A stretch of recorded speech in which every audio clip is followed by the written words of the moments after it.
Hey there and welcome. First time showing my face on camera, pretty exciting, right? If you like it, you're welcome. If you don't, that's a shame, but that's okay. Today I want to talk about a book, or two books to be precise, but stick with me and let me explain before you turn off that video.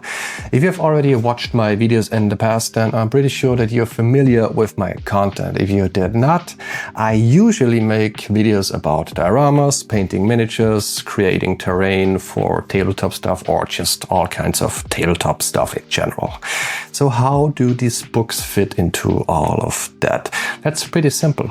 Those books can help you a lot with painting, not just painting miniatures, but also painting and drawing all kinds of stuff, or pretty much anything that has to do with colors.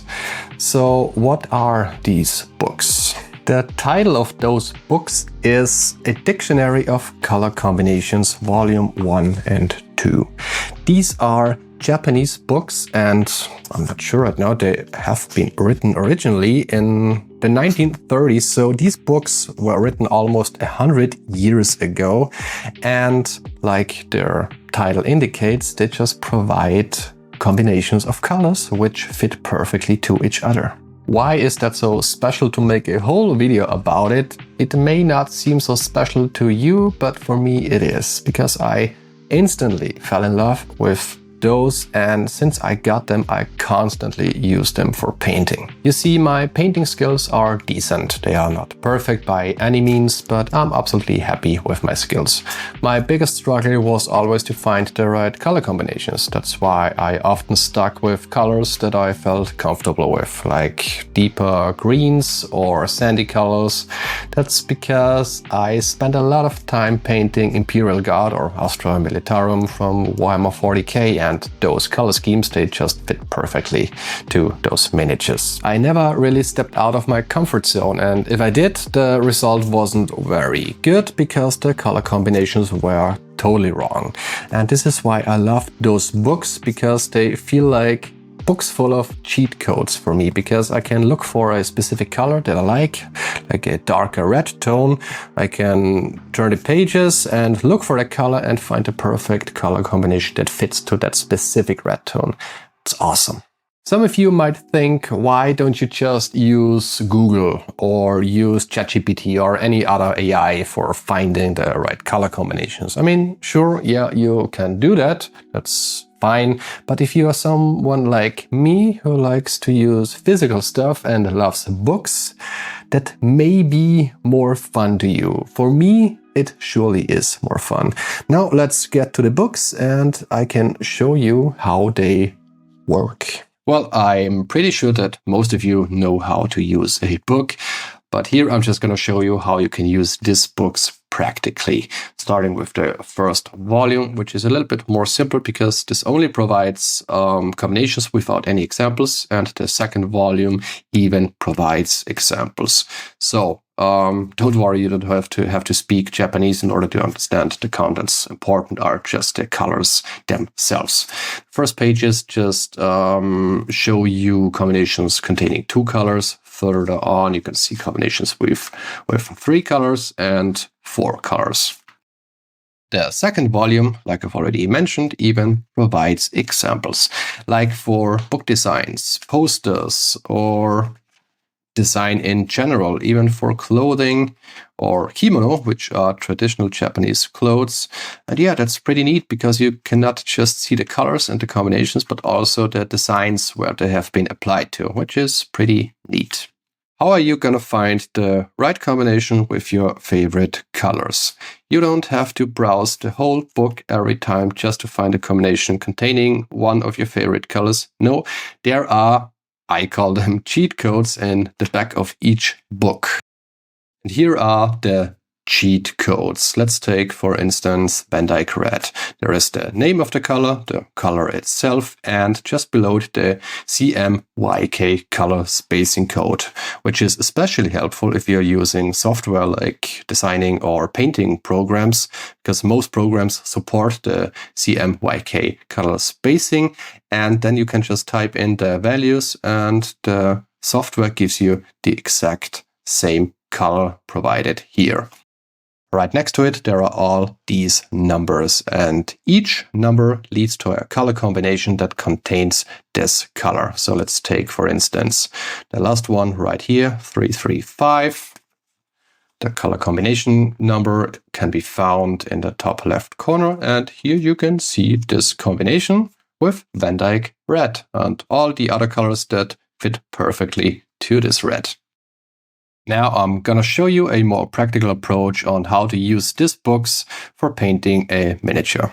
For this demonstration, I will only use the first volume and this Warhammer 40k miniature that I've already prepared, but I only primed it black and dry brushed it in a very light gray to highlight the details a little bit. This miniature has three base parts. First, we have its scales or the skin, which is pretty much just the head and the tail. Then we have the armor, and then we have this scarf or this cloth around its waist.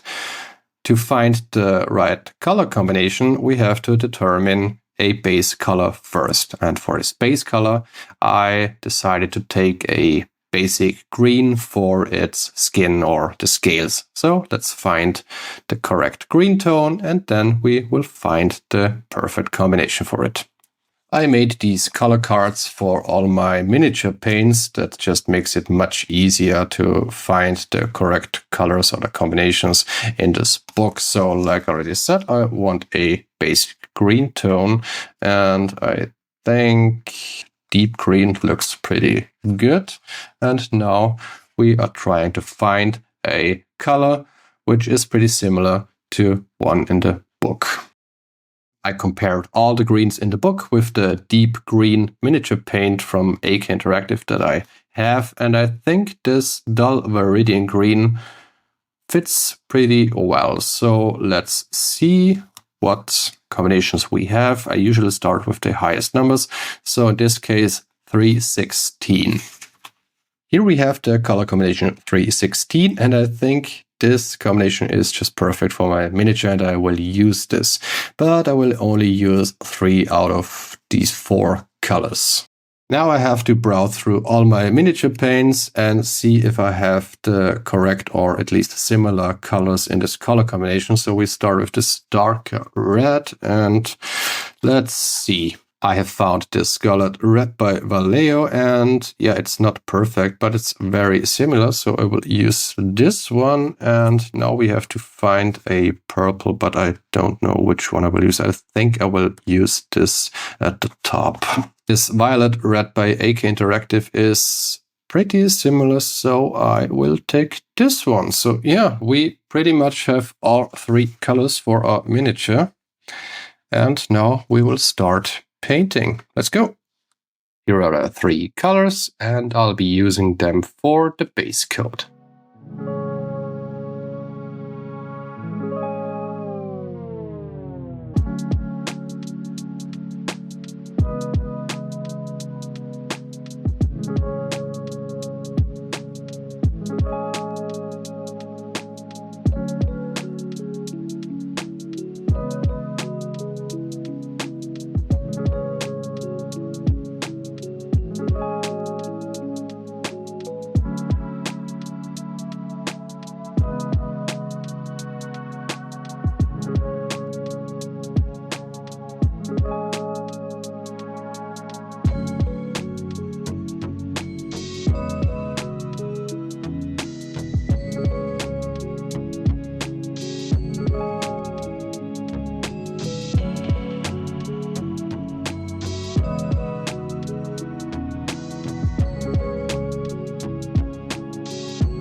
I'm pretty much done base coating with our 3 main colors, and I gotta say I'm really happy with that color combination, but I'm not finished yet. I will do that off camera.